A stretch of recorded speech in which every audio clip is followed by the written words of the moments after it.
get started. First of all, big thank you, everybody, for joining me. And again, I'm sorry about the technical challenges in getting in this morning. I'm excited because this is part of the launch that I've had going on with Marshall Goldsmith around our new book, Stakeholder Centered Coaching. And this masterclass today is about measuring behavioral change in coaching, as you know. I'm going to start out with a story, and it's a story about Stacy. And Stacy is an executive coach. She's an incredible executive coach. She's experienced. She's got all the right certifications. She has a corporate background, a deep sense of purpose in helping leaders make meaningful change. And she's also concerned. She's concerned because she is noticing some trends around her that have the potential to disrupt the industry and even some of the credibility around the work that she's doing. She doesn't quite know what to do about it. And she's really trying to get her pulse on her finger on the pulse of some of these trends that she's noticing. And the first thing that she's noticing is the skeptical and challenging executive sponsor that is asking her how her programs are going and asking her about the results that she's creating through her program. She knows that she's creating meaningful change because she's heard her clients' stories. She's seen the change themselves. She's getting great coach satisfaction results. But what she's quickly learning is that executives buy results, not coaching. And she's concerned that if she cannot measure her impact, she's going to lose credibility. The second trend of disruption that's coming, and she doesn't always see this, is that without realizing it, she is crushing her already busy clients by doing things like sending out Word documents with pre-coaching session messages before her coaching sessions, where her clients have to download a Word document, fill out the document, save the document, upload the document, and email it back. Or action plans that are paper-based, and other inefficiencies where she's giving people multiple sources and places to go with multiple passwords. Her coaching processes, not the conversations themselves, but the processes surrounding the conversations, are inefficient for her clients and for herself. There's a third trend that's happening. She's picking up on it, and it's concerning. There are very few barriers to entry in executive coaching today. Most organizations really don't have a sense of who ICF is, ACEC, or any of the other important certifying bodies in this industry. And so even in her 18 years of executive coaching and organizational development experience, she's only been asked once or twice if she's ever had an ICF certification. And she was at a recent conference, and she met three people. She met a virtual assistant who calls herself an operations coach. She met a former bookkeeper who calls herself a business coach. And get this, she met a psychic who calls herself a life coach. There are fewer and fewer barriers to entry, and more people calling themselves a coach of some sort. And finally, there's another trend and wave that has Stacy concerned. And if you haven't heard, Uber is coming to coaching. So imagine this, picking up your mobile device, looking for a coach in your local area, selecting that coach, looking at their coach profile, and beginning the coach conversation. And we're already noticing this trend where tech companies are coming in and, quote unquote, bringing executive coaching to the masses. And if you don't have a way to differentiate yourself, prove your impact, create more efficient coaching processes, have a way to set yourself apart in a crowded field, and have a technology solution to help you avoid the wave of disruption that's coming, I think there are going to be some coaches that are going to be commoditized in the coming years. As folks come in, please make sure you turn off your video. Thank you. So in response to all of those trends and the wave of disruption that is potentially coming to this field of executive coaching, I want to share one way to differentiate, and it's through measurement. And by the way, our Coach Metrics platform, as some of you have seen and know about, can help you avoid all of those waves of disruption. But today's session is really focused on measurement. The measurement imperative, why we need to measure as coaches and in this industry, insights that we have from behavioral measurement, conditions that have to be in place if you want to measure effectively on your engagements, and then how to measure specifically in coaching. So that's where we're headed today. That's what today's masterclass is all about. So the fundamental question for you to keep in the top of your mind as we're going through this masterclass is, how will you know if your leaders are, the people you're coaching, the leaders you're coaching, are actually changing as a result of the leadership development or coaching initiative that you have in place? I want to introduce you to a second person. This person's name is Ben. And Ben is a star in a few of my leadership books, Ignite the 4 Essential Rules for Emerging Leaders and Unite 4 Mindset Shifts for Senior Leaders. For those of you who don't know Ben, he is your typical assertive, bold, take control of your environment kind of leader. 3 or 4 years ago, Ben was promoted into a leadership position for the first time because he was smart and successful, and he was the go-to person on his team, and his technical prowess served him well, and so he got promoted. And he was fortunate because he had a great senior leader, Stephanie, who's now the CEO of his organization, who really invested a lot of time in coaching and mentoring Ben. And he's been so successful that he's really at another crossroads in his career where he's being promoted into senior leadership.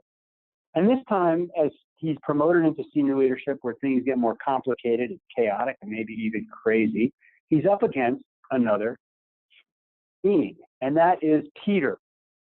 And Peter is a force to be reckoned with. He silently follows you around. He lurks. He watches when you're not looking. And he waits to strike. And he strikes and he strikes when you least expect it. Peter is not a person.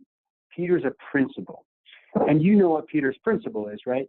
Peter will let you get promoted up until your level of incompetence. And unfortunately for people like Ben, that's just far too late. Because when Ben gets promoted to his level of incompetence, he loses confidence, he finds himself stuck, and even worse, he makes incompetent decisions and forces every leader beneath him to do the same.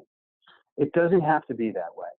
And again, fortunately for him, he has a CEO, Stephanie, who believes in leadership development and executive coaching.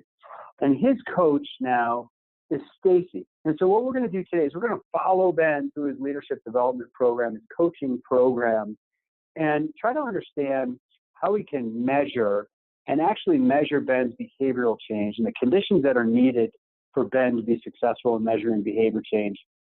So we're going to use Ben, if you will, as a case study. But before we do, I want to make a case that we have to measure. We have to measure if we want to be credible as coaches, and we have to measure if we want to elevate the credibility of this important work that we all do in the coaching industry. So there's a few things that I want to bring up, and I'm going to move through this pretty quickly because you all know this, or maybe you've got different sources of data, but I want to point you to some of it. Here's what we know. A 2012 study showed that American companies spend about $14 billion annually on leadership development training.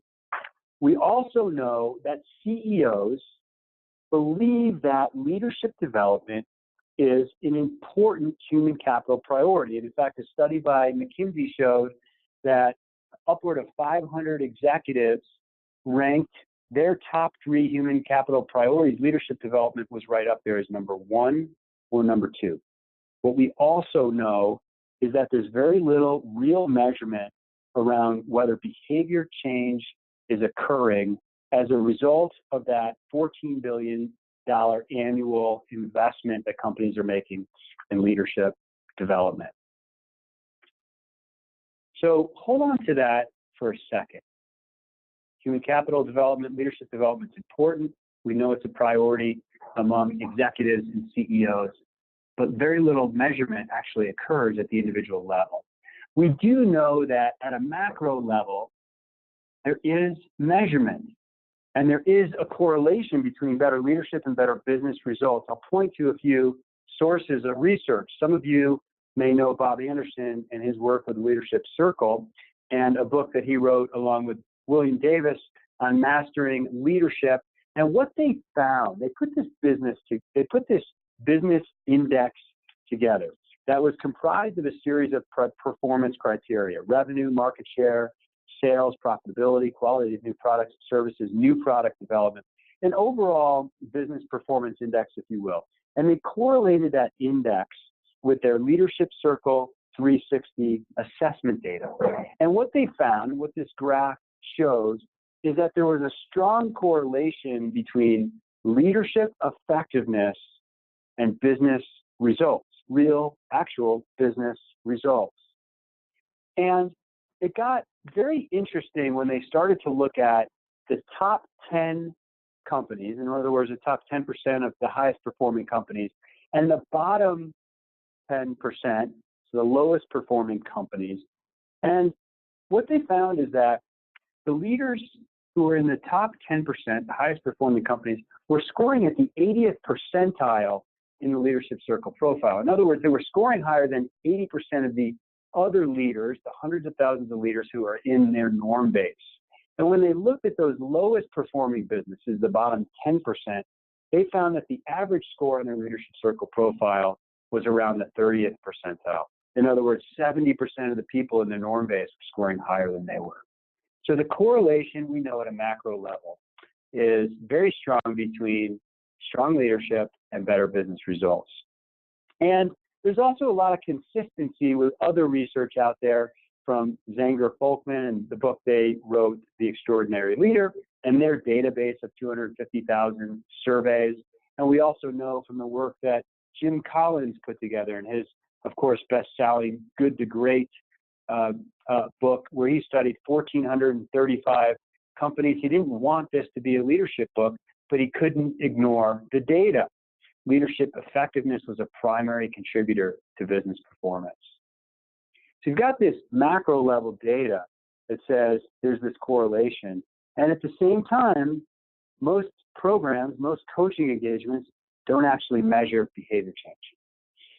Before we can start to measure behavior change, I want to share one additional reference of data. And this is data that has come out of the work we've done in our Coach Metrics platform that we think is important because it helps us understand the conditions that are needed for Ben to make behavioral change in a coaching or leadership development engagement. And so this is data from 162 leaders who went through a 6-month leadership development program. They all had a clear action plan. They surrounded themselves with supporters who gave them ongoing feedback on whether they were changing or not. And they also completed a self-assessment at specific periods throughout the engagement. So the white bars represent their self-assessment, whether they thought they were changing or not. And the gray bars represent others' assessment, their supporters. And here's what we found. Number one, there was always a gap between when a leader believed they were making a change and other people see that change. No surprise here, right? We all know this as coaches. There's that lag that happens, especially in perception. What we discovered, though, is that even with the action plan in place and the consistent follow-up with supporters and measurement with supporters, it really took until month 5 until the self-assessment and the supporters' assessment of that leader's effectiveness were aligned. We found that typically there was a drop in performance around month 4 to 5 before there was a rise in performance again. So what does this tell us? It leads us to some of the conditions that we need to put in place before we can measure. But before we even get there, we have to be able to show our executive sponsors the return on investment, at least from a behavioral standpoint, if we truly want to make leadership development a strategic priority. And if we want to have credibility with our programs, we have to find a way to differentiate ourselves and to show that we're making a difference in the leaders who we're coaching and working with. So let's talk about some of the conditions that we believe are important as Stacy and Ben go through their leadership development and coaching experience together. All right. Condition number 1.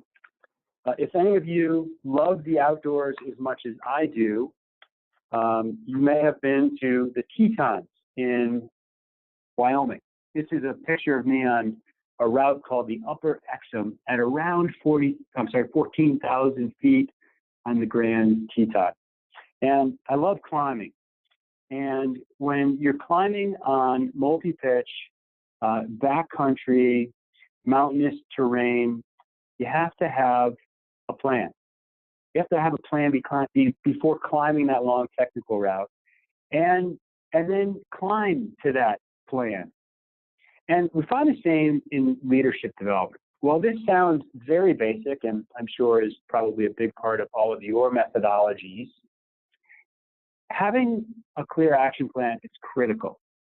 And what we found in leadership development is when that action plan is paper-based, typically the action plan either doesn't get done or it doesn't get done with a level of detail and accountability and transparency that needs to be in place to create behavioral change. And so part of what we're trying to do here is get that action plan online so that the coach can see it, can comment on it, can make suggestions and know that it's in place, but also to ensure that there's calibration between the participant and that participant's manager, because we know that manager plays a critical role in helping drive behavior change with that participant. So the action plan that we advocate for, and you may have different formats, is to have a high-level goal statement, to understand what the behavior is that we're trying to measure, and then to add some additional details like action items and support needed. But the key is to really help Ben, if maybe he just got his 360 data back, or you've been through a verbal 360 process, whatever your data gathering process is to really help Ben focus on the one area that will have the most significant impact on him as a leader. If he changes this one area, everything else changes from there. So the first condition that has to be in place if we want to measure well in our coaching engagements is there has to be an action plan in place. All right, so let's get a little bit interactive here. In your chat box, respond to the following. Even with an action plan in place, what gets in the way of leaders not making sustainable behavior change? From your perspective, what gets in the way? Even with an action plan in place, what do you notice getting in the way of leaders in their ability to make behavioral change on coaching engagements? All right, waiting for a few chat messages to come in. Afraid of failing, unclear outcomes, unclear measurements. Yeah, these are all real. Habit, or maybe a lack of habit, perhaps. There's a number of factors that get in the way of people making behavior change. One thing that we've noticed in our work as we've worked with high potential leaders is we've noticed sort of a reactive state that's easy for high potential leaders to get in. They look for a result, they're trying to get that result, and they don't get a result they're looking for, whatever it is. And so they immediately start working on changing their action. And we believe that the second condition that has to be in place to really drive behavioral change is helping that leader uncover the limiting mindsets and beliefs and narratives that might be getting in the way and might be driving the wrong set of behaviors. And of course, for many of us, this is the work that we do, right? We help that stuck client get unstuck, or we help them understand the stories that are limiting them or getting in their way or stopping them from achieving what it is that they want to achieve. If we go back to Ben as an example, now Ben's goal is around creating that open environment of communication. Remember, Ben is that aggressive leader, and he has a deep set of beliefs that aren't just his personality, that challenging, even dominant style of personality, but Ben has grown up in an environment where he's found safety in controlling his environment. And as a result, it's driving autocratic behaviors. It's driving to some extent some perfectionistic behaviors and even some arrogant behaviors. And so part of our role as a coach is really to help get that coachee go beyond just taking action, but to uncover those limiting mindsets, beliefs, and stories that are getting in their way. All right. So condition number one, action plan in place. Condition number two, help that coachee uncover their mindset. And when we do that, we start helping that coachee get off their default future and more into their creative future. Condition number 3. Back to my climbing stories, if you will. This is a picture of me in Ecuador on a mountain called Chimborazo at probably somewhere around 20,000 feet. I don't look so good, do I? Yeah, I bonked here, actually. We started climbing at about 11:30 p.m. the night before. It was about 5 a.m. in the morning. We hit some technical terrain because we got off track. We hit some avalanche terrain. We got off track to try to avoid some of that avalanche terrain. And make a long story short, it took us longer to get to the point where we were, and I just couldn't go any further. And really, the only reason why I was able to get off that mountain was because of the climbers who were on my team. And I think leadership development has to be the same way. And so condition number 3 is to enroll supporters. In other words, to surround that leader with people who will support that leader throughout the leadership development process.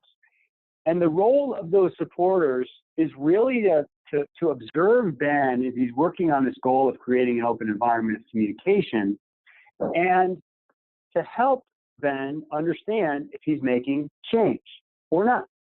And so supporters are typically people who are impacted by the leader's behaviors. And number 2, willing to provide ongoing feedback and feed forward to that leader throughout his or her coaching engagement. So that's condition number 3. Number 1, get your action plan in place. Number 2, change mindset. Number 3, enroll supporters to support that leader throughout the journey. Condition number 4 is to conduct ongoing measurement. What often happens in leadership development or coaching is a coach will have that 360 at the beginning of a program. Oftentimes they'll have a time to 360 at the end of a program or some period thereafter. And it's a very unfocused way to measure. Most 360s might measure 5, 10, 20 or more competencies or areas of leadership. And it's just not effective for people to be working on more than 1, 2, or 3 goals at any given point in time, especially with their workload in the workplace. And so part of what we advocate for is less of this time 1, 2 in a very unfocused way, but instead to measure how Ben is changing based on a very focused action plan that he has in place. And so we call this pulse feedback, where Ben receives ongoing input from those supporters on a regular basis throughout his engagement and maybe a little bit after his engagement ends. So imagine receiving feedback in very focused pulse surveys every 30 to 45 days. It really does 2 things. Number 1, it helps Ben make behavioral change. And number 2, it gives Ben new ideas for the future because he's getting ideas from those supporters on what to change.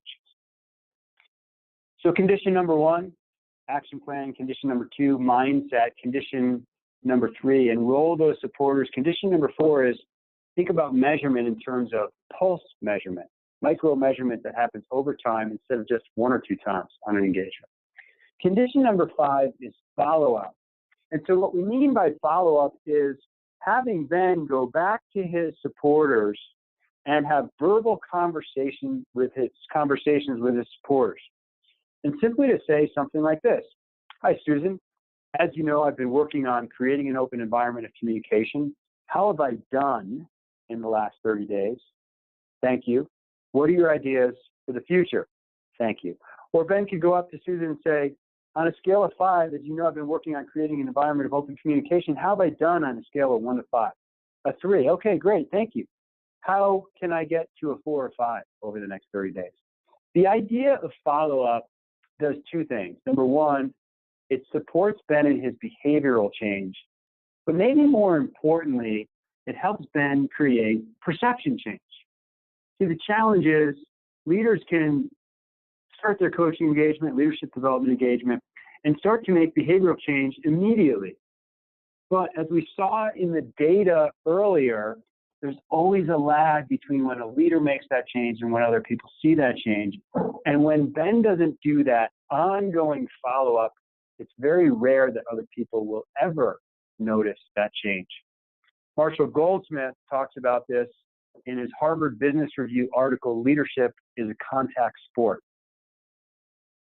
And in his research, which has been validated with a much larger database, almost a couple 100,000 people since the time this article was published, in this research, they measured two things. Number one, they measured how much follow-up a participant in the program did with their participants, and then they measured the perceived effectiveness of that leader from those supporters, or those, he called them stakeholders. And he measured it on a scale of -3 to +3. If those supporters or stakeholders saw the leader getting worse, they scored negative. The leader saw negative numbers. If behavior didn't change, it represents a 0. And as behavior or leadership effectiveness got better, we saw some positive scores. So for leaders who went through a program and didn't do any follow-up with their stakeholders, they basically didn't see any difference in perceived leadership effectiveness than the group of people who were in a control group that never went through any sort of training to begin with. As the leader began to do a little bit of follow-up, some follow-up, frequent follow-up, and periodic follow-up, perceptions began to change. So the fifth condition that has to be in place if we really want to measure effectively is to help our leaders follow up with their supporters on a consistent basis, typically every 30 days. All right, so here are the 5 conditions, and these really form the framework for how we measure behavior change. Number 1, get the action plan in place.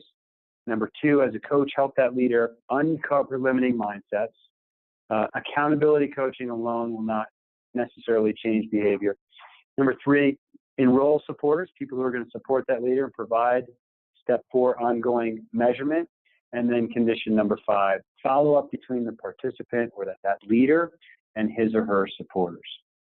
All right, so let's talk about how to measure. Given all of those conditions are in place, the methodology that we use, or a modification of the methodology, some of you may have seen this if you come from an organizational development background. Kirkpatrick's 4 levels of measurement. Level 1, program reaction. Level 2, application at work. Level 3, behavioral change. Level 4, organizational impact. Most of what we're talking about today is really level 2 and 3, mostly behavioral change. And that's probably the missing piece for most coaches in their engagements. But I'll touch on level 1 and level 4 as part of this conversation today too. So level 1 is reaction. And this is your typical smiley sheet at the end of a workshop or at the end of a coaching session. You might call it your coach satisfaction survey. It's important information, but it doesn't measure anything related to sustainable behavior change. It gives us information that's valuable so we can adjust as a coach.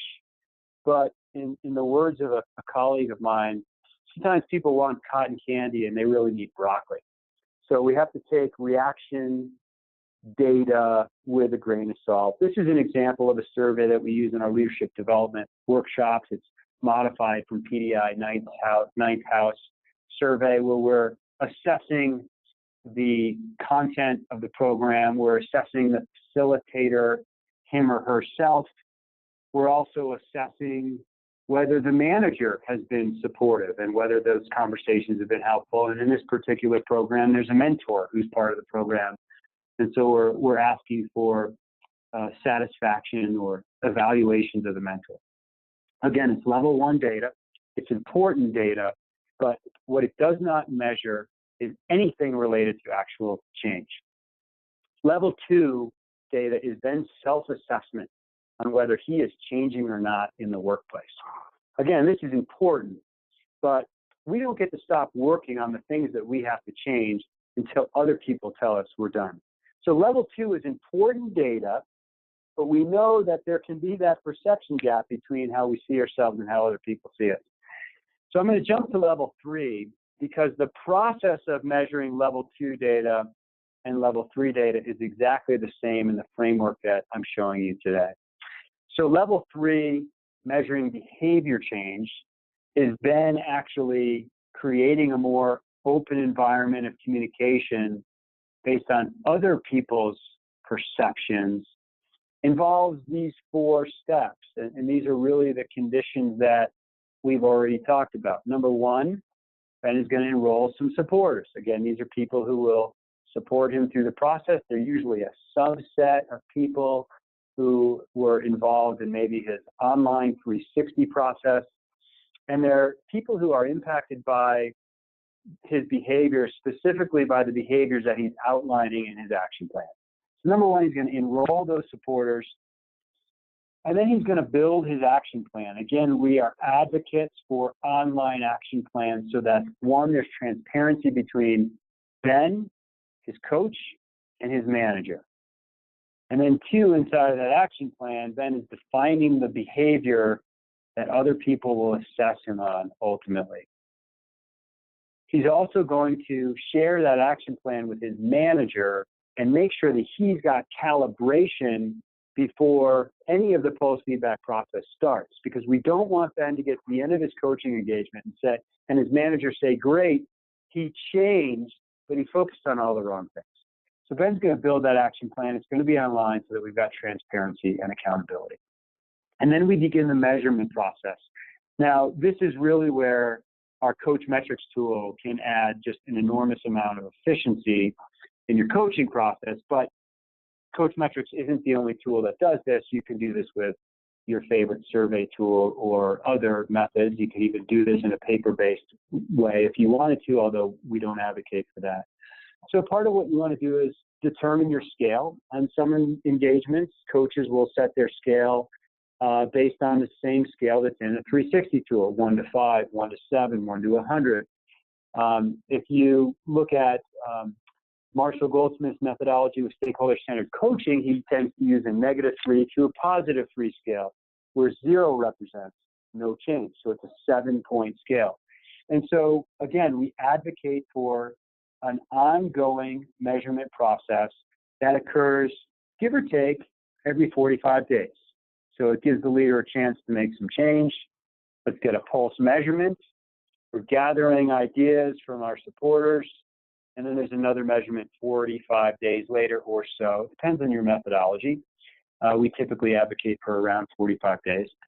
And then we start with the follow-up. And again, the follow-up is intended not only to gather ideas on what to focus on over, let's say, the next 30 or 45 days, but to change the perception that others have of the leader, because that leader is constantly reminding supporters that he or she is still working on those behavioral changes.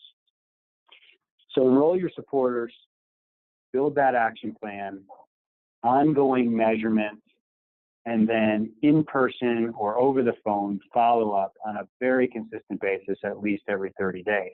And that's the process. It's a little bit labor intensive if you don't have a tool like Coach Metrics, but it's doable, and it's important to not only demonstrate reaction survey data, but to also measure that behavioral change. And by the way, the level 2 data, or the level 2 measurement, which was then self-assessment, happens the same exact way, except Ben is completing a self-assessment. So it gives him data on whether his perception is in alignment with how other people perceive him. So that's level 3 measurement. Level 4 is organizational measurement. And so your client's organization may have engagement survey data that you can leverage as a benchmark. You might measure retention of leaders that are in your program. You might measure retention of a leader's team members. These are all very important measurements. And I think part of what we have to uncover as coaches is what's important to an organization. Part of what we do is in our leadership development and executive coaching programs is we have our coachee complete an ROI calculation. And we introduce this concept and this process at the earliest stages of an engagement so that the leader can track what they're focused on, how they're changing, and the impact of those changes. And we keep this process simple, and there are some assumptions that have to be made, but we always want to drive and show that there's a direct correlation between better leadership and better business results. So in this calculation, the leader has clear goals in step one. Throughout the coaching engagement, the leader is writing down the impact of their improvements and what they're noticing as they're impacting people, process, and the business. At the end of the engagement, we ask that coachee, that leader, to make some assumptions. What was the impact? Then, as a result of creating a more open environment of communication, we're able to impact productivity and efficiency and revenue. So maybe retention or innovation, maybe sales, depending on what Ben's role is. And then step four is thinking about what percentage was impacted by the leadership development initiative versus other factors that might be happening in the organization. So we're being conservative here, and even adding a confidence factor to this calculation.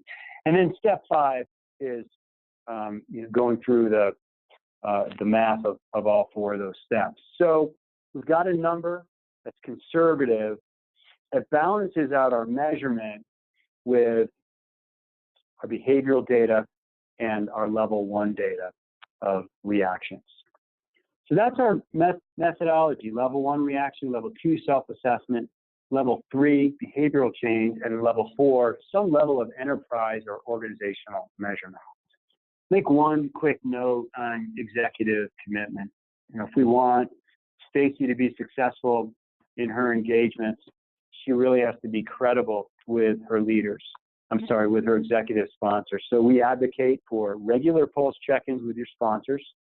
We also advocate to go beyond measurement. And part of what we found brings tremendous amount of value to our executive sponsors is when we can share observations about what we're learning about their organization or patterns and trends that we're seeing across a broad group of leaders that we might be coaching. Of course, always maintaining the confidentiality of individual coaching conversations. But what are those observations that we see? And based on those observations, what are the recommendations that we have? So to build that executive commitment, not just executive sponsorship, going beyond measurement to also sharing those observations and recommendations. So this has been our journey today. The measurement imperative, why we must have measurement, insights from what we've learned through Coach Metrics, some of the must-have conditions to get in place before you even start measuring, and then that 4 levels of measurement: reaction, self-assessment, behavioral change, and measuring at the enterprise and the organizational level. So give me a moment here to unmute everybody, and let's open it up for a few minutes of conversation. And right before I do that, what I want you to know is we've got a special offer. Thank you so much for attending this masterclass today. If you decide that Coach Metrics is a good fit for you, or if you just want to try it out, you can try it out for a 30-day trial at no cost. But if you do decide to sign up, instead of a monthly $45 per coach fee, you can take $10 off with a coupon code masterclass for 6 months. So that would bring your subscription dues down to $35 per month. And with that subscription, you can coach as many people on as many projects as you want. So you can start to not only build measurement into your coaching methodology, but overcome some of the other trends that I talked about related to differentiating yourself and technology that's happening out in our industry. Okay, so give me a second to unmute everybody. Looks like everybody's unmuted. What questions do you have, or what comments do you have? Some discussion before we wrap up today.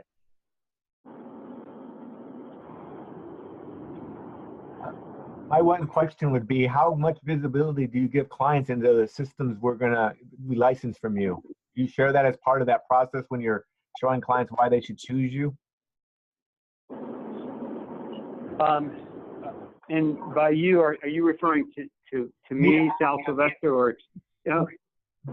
Yeah, so when we're selling our coaching engagement, part of how we differentiate ourselves is letting our clients know that we can measure change, because there aren't that many coaches that are really doing that effectively. So we definitely pitch Coach Metrics as a platform that we use.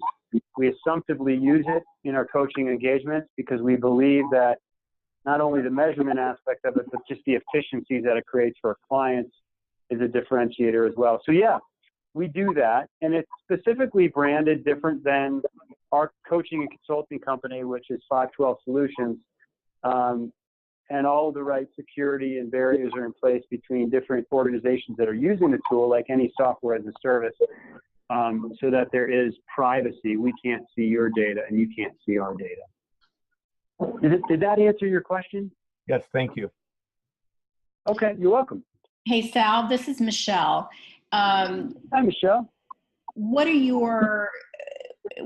your observations been on having coachees also participate in their pulse surveys?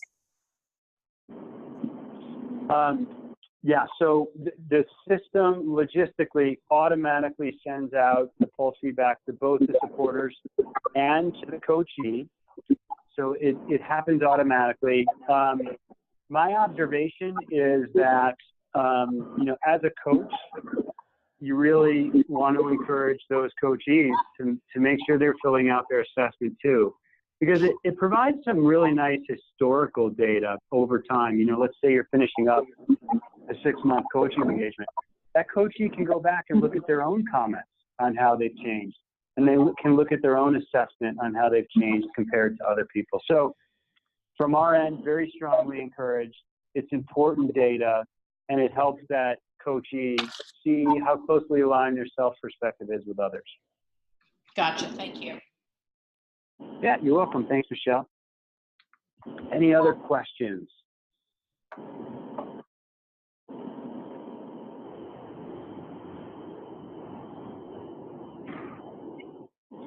Any other questions? I think a really important part of this methodology, whether you use Coach Metrics or not, is that connection between the participant and their supporters. And so, number one, we want to go public with our action plan at the beginning of the engagement. And then number two, the ongoing follow-up. And that will help you keep your supporters engaged in the survey responses. It'll also help change perception. What other questions do you have? Sal, this is Doug. I just want to follow up on what you just mentioned. That makes good sense. This is not going to take the place of those face-to-face follow-ups that I think would be very valuable as the coach reaches out to his or her stakeholders. Is that right? That is right. At least from my perspective, you and I are in agreement. I don't think there's any technology that should or could replace the interaction between the coachee and his or her stakeholders. Completely agree. That face-to-face is critically important for changing perception. I think tools like Coach Metrics help reinforce that change and that perception change, and help in the data gathering process, but they do not replace the face-to-face between the coach and the coachee, as well as between the coachee and their supporters. Okay, thank you. You're welcome. I see it as additive and not replacing. Great. Yes, who's that? This is how would this work? Have you applied into this to team coaching or helping people on teams work together better? I know individually, but I've not done a lot of non-team coaching, individual behavioral changes. Yeah. You've done. How do you see this working in that kind of environment? Yeah, we see it two ways. And as I'm answering the question, I'm just going to mute everybody and I'll take you back. I'll put you back on unmute.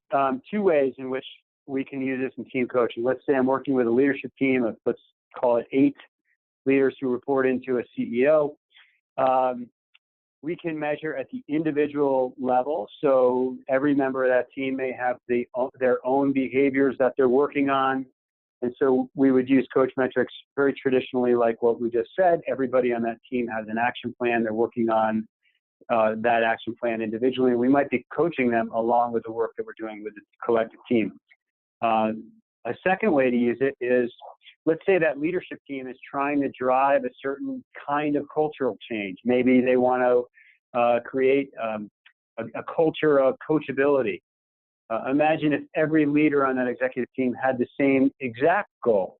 And now you can measure coachability across all 8 leaders and the people that they're impacting. And then the third way to use it is to measure the team level behaviors.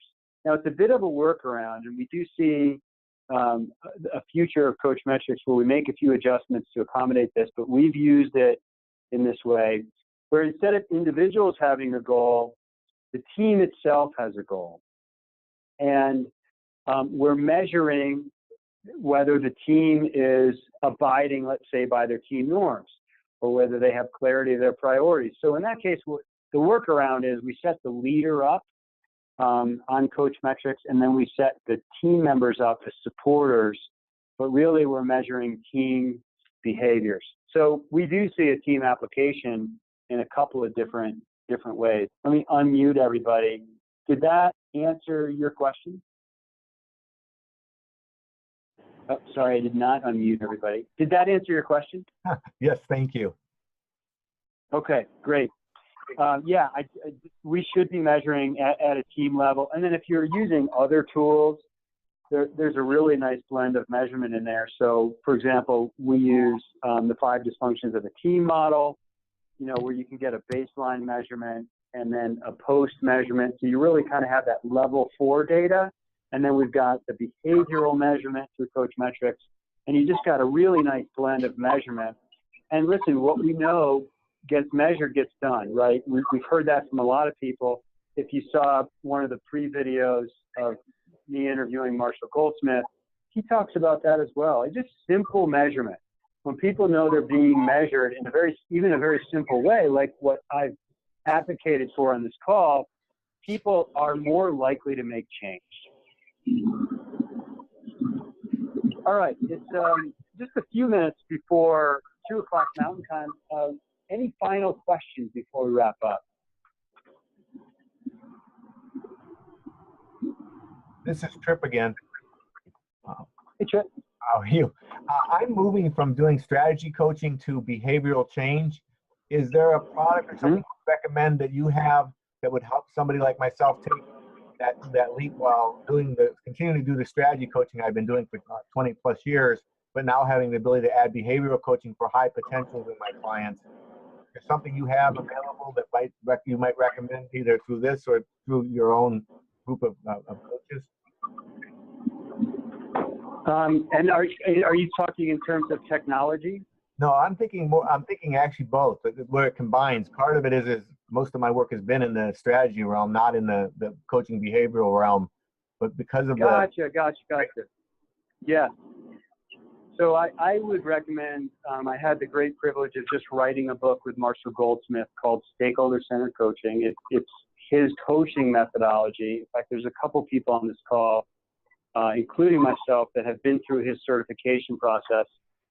So you can check that out. Stakeholder Centered Coaching is really kind of there's a lot of underlying principles in that methodology that you'll find inside of Coach Metrics. And they have several public certifications throughout the year.